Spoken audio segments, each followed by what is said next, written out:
Bonjour, bienvenue dans cette nouvelle capsule vidéo. Nous sommes dans l'épisode 5, la question des transferts financiers dans le chapitre les mobilités généralisées. Et nous abordons donc un grand 2, un monde qui s'en trouve avec un grand A, la question financière et le brain drain.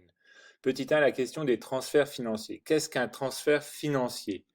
C'est au sens large l'ensemble des transferts monétaires qu'un migrant effectue vers son pays d'origine. Par exemple, en 2018, le total des transferts financiers des migrants vers leur pays d'origine représentait la somme de 689 milliards de dollars, soit approximativement le PIB de la Suisse.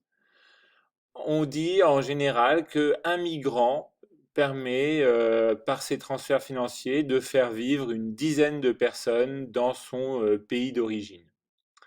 Mais il y a des effets sur les pays d'accueil et sur celui de départ.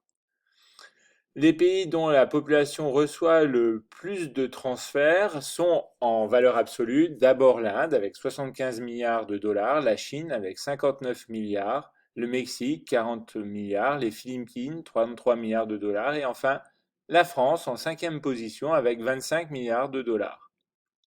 Si on ne raisonne plus seulement en valeur absolue, en dollars, mais en proportion du PIB, quelle est la part du PIB que représentent les transferts financiers, on obtient un autre classement.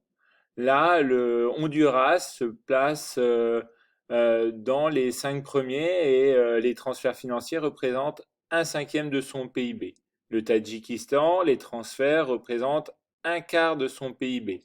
Le Lesotho, les transferts de ces migrants représentent un tiers du PIB. Et Haïti, les Haïtiens partis de l'île, les transferts qu'ils exécutent dans leur famille représentent 38% du PIB de Haïti. On le voit, ce sont donc des sommes conséquentes et des parts de la production de richesse de certains pays assez significatifs.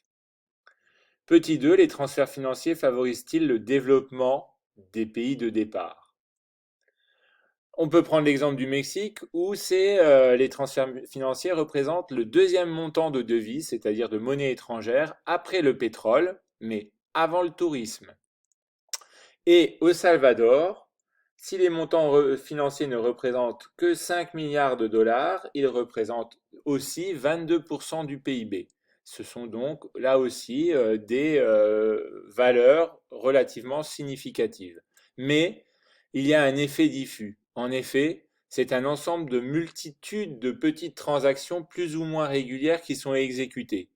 Et ils vont permettre de financer les besoins du quotidien, l'achat d'un bien d'équipement, permettre de terminer une fin de mois. Il n'y a pas de stratégie de développement au niveau de l'État.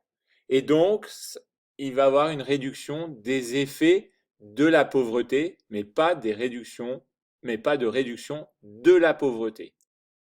Il y a aussi des effets pervers. Les États favorisent les transferts en réduisant les taux de prélèvement sur ces transferts et ils considèrent que les transferts vont devenir une politique de développement à part entière. Enfin, il y a les départs des personnes les plus qualifiées qui sont en fait favorisées par cette politique de transfert défiscalisé. Les personnes les plus qualifiées fuient, c'est ce qu'on appelle le brain drain, la fuite des cerveaux, vers des espaces avec des salaires et des modes de vie qui vont correspondre à leurs qualifications.